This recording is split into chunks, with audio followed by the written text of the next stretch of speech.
Assalamualaikum warahmatullahi wabarakatuh. Selamat sore Pak Frendra Dwi Ramadan. Kami dari kelompok 8, kami akan mempresentasikan tentang zaman penjelajahan dengan saya Dania Indrianti Syaputri dengan NIM 49. Saya Haidar Ram Febriawan dengan NIM 44.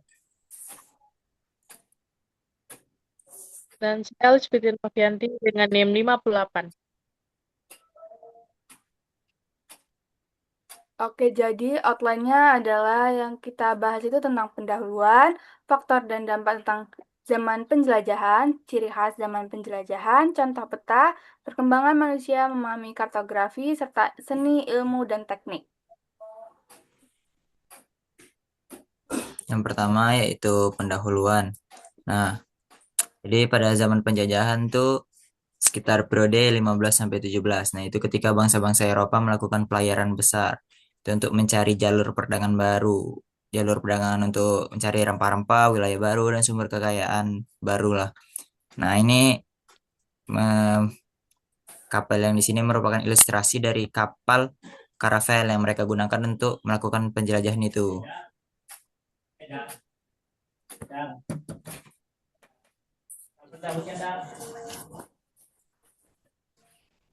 Oke, terus ada faktor dan dampak. Faktornya sendiri,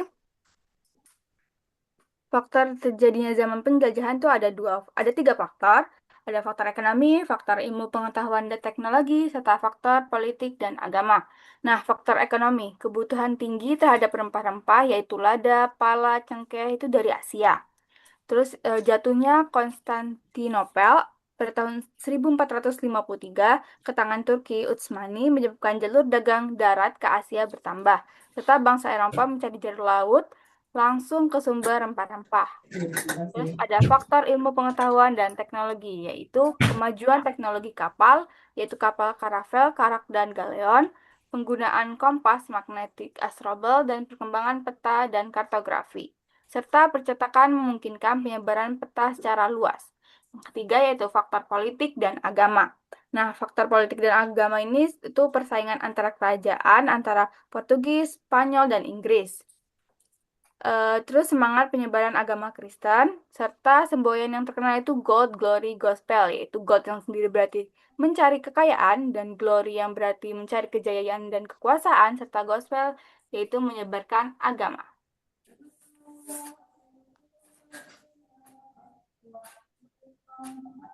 Lalu ada dampak zaman penjajahan.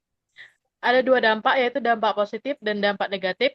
Dampak positif, yang pertama itu pengetahuan geografis dunia semakin luas. Yang kedua, terbentuknya jaringan perdagangan global. Dan yang ketiga, pertukaran komoditas antar benua atau Columbian Exchange. Dampak negatif, yang pertama yaitu kolonialisme dan penjajahan. Yang kedua, perbudakan dan eksploitasi sumber daya, dan yang ketiga konflik dengan penduduk asli.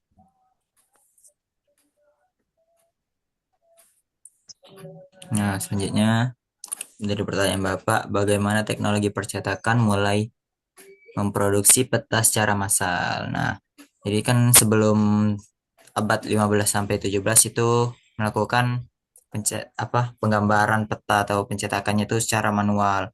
Nah, itu atau manuskrip itu yang pakai tangan. Nah, itu memiliki banyak kekurangan lah kayak prosesnya lama, terus gampang terjadi kesalahan penyalinan, terus jumlahnya itu juga terbatas. Jadi hanya bangsawan-bangsawan kelas atas kalau enggak pelaut-pelaut tinggi gitu yang punya. Nah, jadi pada tahun 1450, nah itulah Johannes Gutenberg membuat alat cetak. Nah, itu jadi titik awal revolusi sehingga memudahkan untuk pencetakan dalam jumlah banyak dan gampang disebarluaskan ke berbagai negara Eropa.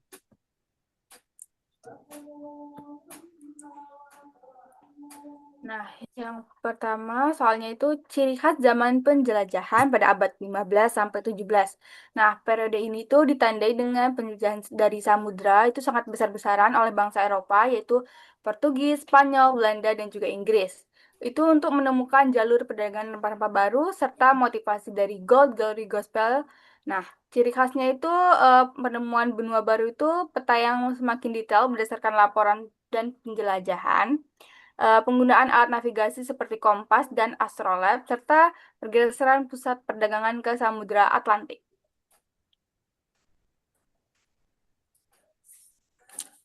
Nah, dari pertanyaan kedua Bapak, itu contoh peta pada periode tersebut. Nah, kami searching itu mendapat yang pertama itu peta portofolan. Itu peta navigasi yang sangat populer pada saat itu. Yang dia itu fokus pada garis pantai, pelabuhan, dan garis kompas atau garis ram untuk membantu pelaut, sehingga memudahkan pelaut-pelaut pada zaman saat itu. Yang kedua yaitu peta dunia Mercator.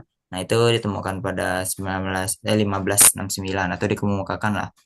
Itu peta revolusioner yang menggunakan proyeksi silinder, memungkinkan pelaut menarik garis lurus arah kompas yang konstan, sehingga membantu navigasi laut jarak jauh, yaitu pertengahan berarti. Nah, satu lagi itu peta Ptolemeus, itu peta yang diproduksi kembali berdasarkan karya kuno, menunjukkan perpaduan pengetahuan klasik dan temuan baru. Nah, itu ya itu peta kayak collab gitu lah dari yang peta sebelum apa percetakan massal itu yang sebelum abad 15 sama yang pas abad 15. Nah, pertanyaan ketiga itu perkembangan manusia dalam memahami kartografi. Nah, pada masa ini kartografi beralih dari deskriptif ke matematis. Akibat itu, jadi pemahaman manusia itu berkembang pesat karena berbagai itulah apa namanya ini. Terus ya itu salah satunya itu data empiris. Nah, data empiris itu informasi peta diambil langsung dari penjajahan, bukan lagi dari asumsi kuno. Jadi itu langsung dari penjelajahan. Nah, itu langsung dari hasil orang tuh pergi-pergi. Nah, itu baru digambarkan. Yang kedua itu matematis dan proyeksi. Itu menggunakan garis bujur dan lintang sehingga semakin presisi ya karena menggunakan perhitungan itulah. Yang ketiga itu peta tematik awal. Itu peta tidak hanya menunjukkan lokasi tetapi juga kekayaan alam, arus laut dan wilayah kekuasaan, yaitu informasi lebih lengkap. Nah, itulah kenapa dia membuat pemahaman manusia itu berkembang pesat.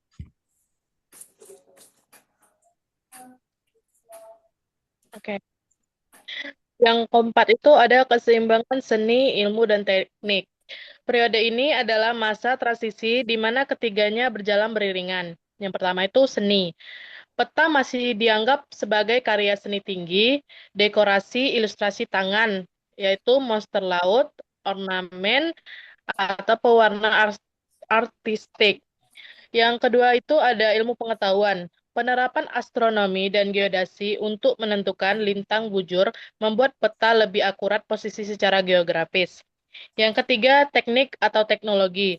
Teknik word cut atau cukil kayu dan engraving atau ukiran tembaga memungkinkan peta diproduksi secara massal dan disebarkan mengurangi kesalahan penyalinan tangan.